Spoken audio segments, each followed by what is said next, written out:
Consumer না creator. কয়েক বছর আগে আমার একটা অদ্ভুত অভ্যাস তৈরি হয়েছিল। প্রতিদিন ইউটিউব খুলতাম আর অ্যালগরিদম আমার সামনে একের পর এক অসাধারণ ভিডিও এনে দিত। দুর্দান্ত স্টোরি টেলিং, অসাধারণ আইডিয়াস, হাই কোয়ালিটি কন্টেন্ট, একটার পর একটা ভিডিও দেখতে দেখতে, শিখতে শিখতে মানে পুরোপুরি মুগ্ধ হয়ে যেতাম। ঘন্টার পর ঘন্টা কীভাবে যে সময় কেটে যেত বুঝতেই পারতাম না। তখন মনে হতো আমি অনেক কিছু শিখছি, অনেক এগোচ্ছি। কিন্তু একদিন হঠাৎ নিজের জীবনটার দিকে তাকিয়ে একটা প্রশ্ন করলাম, গত 1 বছরে আমি নিজে কী সৃষ্টি করেছি? প্রশ্নটা শুনতে খুব সাধারণ, কিন্তু উত্তরটা আমাকে ভিতর থেকে নাড়িয়ে দিয়েছিল। আর সবথেকে বড় কথা এটাতে যে আমাকে একজন বিশেষভাবে হেল্প করেছিল, যে আমি এই আইডিয়াগুলো মাঝে মাঝে আমার প্রিয় বন্ধু অমিত, মানে ঢোল, তার সাথে শেয়ার করতাম। তো সে আমাকে একদিন হঠাৎ করে বলল, খুব তো অনেক ভিডিও দেখছিস সব কিছু, কিন্তু সারা জীবন কি স্পেকটেটর হয়েই থাকবি?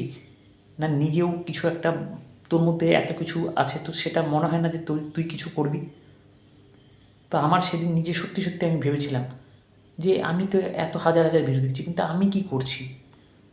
তো শত শত ক্রিয়েটারকে আমি ফলো করছি, অনেককে লাইক করেছি, অনেককে সাবস্ক্রাইব করেছি, কিন্তু নিজের নামে, নিজের ভাবনা থেকে নিজের কোনো সৃষ্টি না করিনি। তো সেই অমিতের কথাটাও একদিন আমার বিশাল দাগ কেটে গেছিলো।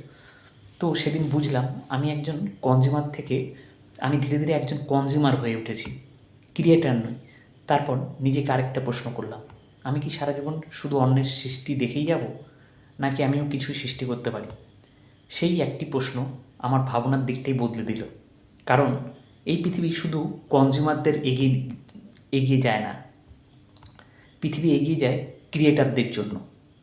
কনজিউমার পৃথিবীকে উপভোগ করে, আর ক্রিয়েটার পৃথিবীতে নিজের ছাপ রেখে যায়।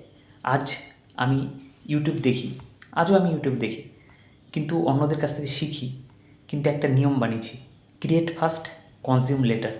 কারণ অন্যের 100টা ভিডিও দেখাচ্ছে, নিজের একটা ভিডিও বানানো অনেক অনেক বেশি মূল্যবান। কিন্তু অন্যের 100টা লেখা পড়াচ্ছে, নিজের একটা লেখাটা অনেক বেশি শক্তিশালী।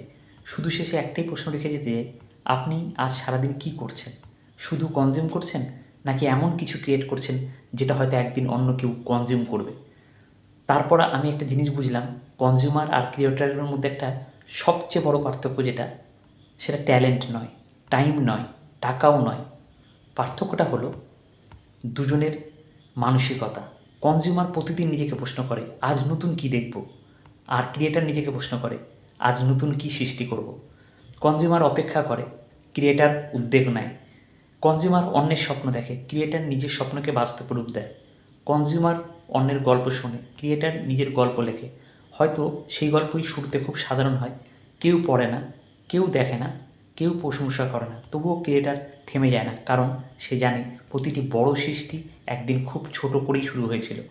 আজ যখন আমি পিছন ফিরে তাকাই, তখন বুঝতে পারি যে আমার জীবনের সবচেয়ে যে বড় টার্নিং পয়েন্ট, যেটা পরিবর্তন ঘটেছিল সেদিন, যেদিন আমি ইউটিউবটা খোলা বন্ধ করিনি, বরং আপলোড বাটনে প্রথম ক্লিক করেছিলাম, নিজের কন্টেন্ট নিজে তৈরি করেছিলাম। হতে পারে সেটা অনেক খারাপ, কিন্তু সেদিন আমি শুধু একটা ভিডিও আপলোড করিনি, একজন কনজিউমার থেকে একজন ক্রিয়েটার হওয়ার যে যাত্রা, সেই ফার্স্ট স্টেপটা আমি সেদিন নিয়েছিলাম। আর আমি যেটা সবাইকে বলবো, যে আপনারাও আপনাদের জীবনে নিজেরা একটা স্টেপ নিন। সেটা এখানে আমি একটা এক্সাম্পল দিলাম যে আমরা যে কনজিউম করছি সেই কোনো একটা ইউটিউব থেকে, কিন্তু সেটা আলাদা জায়গায়ও হতে পারে। তো সবসময় আমরা যাতে স্পেকটেটর না হই, আমরা নিজেরাও যাতে কিছু করি। হ্যাঁ, ব্যর্থতা আসবে, কিন্তু ব্যর্থতাকে যাতে